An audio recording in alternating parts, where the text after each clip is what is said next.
Hi friends, இன்றைக்கி திங்கக்கிழமை. எல்லா நாளும் மாதிரியே இன்றைக்கும் நல்லா அமையணும்னு சொல்லிட்டு சாமியெல்லாம் கும்பிட்டுட்டு சமையல் வேலையை ஸ்டார்ட் பண்ணியாச்சு. இன்றைக்கி சிம்பிளாக பசங்களுக்கு லஞ்சு மட்டும் செஞ்சு கொடுப்போம். இன்றைக்கி பாப்பாவுக்கு காய்ச்சல், அதனால் வீட்டில் தான் இருக்கா. அதனால் தம்பிக்கு மட்டும்தான் நான் லஞ்சு செய்ய போகிறேன். என்னோடய சப்ஸ்கிரைபர் எல்லாத்துக்குமே ரொம்ப பெரிய தேங்க்ஸுங்க.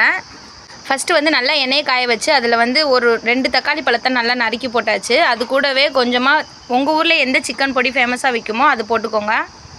சிக்கன் பொடி போட்டதுக்கப்புறம் கொஞ்சமாக மல்லித்தூள், மிளகாத்தூள், கொஞ்சம் உப்பு கொஞ்சம் போட்டுட்டு அதுக்கப்புறமா ஒரு பெரிய வெங்காயத்தை நல்லா ஆட் பண்ணிக்கோங்க. இது கூடவே எங்கள் வீட்டில் நாட்டுக்கோழி முட்டை இருந்துச்சு, அதனால் அதை 2 முட்டையை உடச்சி ஊற்றிட்டேன். இந்த மாதிரி பீன்ஸை கொஞ்சம் சேஃபாக கட் பண்ணி வச்சுக்கோங்க. நான் எண்ணெய் கம்மியாக தாங்க ஊற்றிருக்கேன். உங்களுக்கு தேவைன்னா எண்ணெய் இன்னும் கொஞ்சம் கூட அதிகமாக ஊற்றிக்கிறலாம். இதில் கொஞ்சம் சாதத்தை வடித்து ஆற வச்சு எடுத்து வச்சுருக்கேன். அந்த சாப்பாடை இதோட போட்டு கலந்து எடுத்து கொடுத்தாச்சு. எங்கள் வீடியோ உங்களுக்கு பிடிச்சிச்சின்னா ஒரு சப்ஸ்கிரைப் பண்ணிக்கோங்க, கூடவே லைக் பண்ணிக்கோங்க. தேங்க்யூ.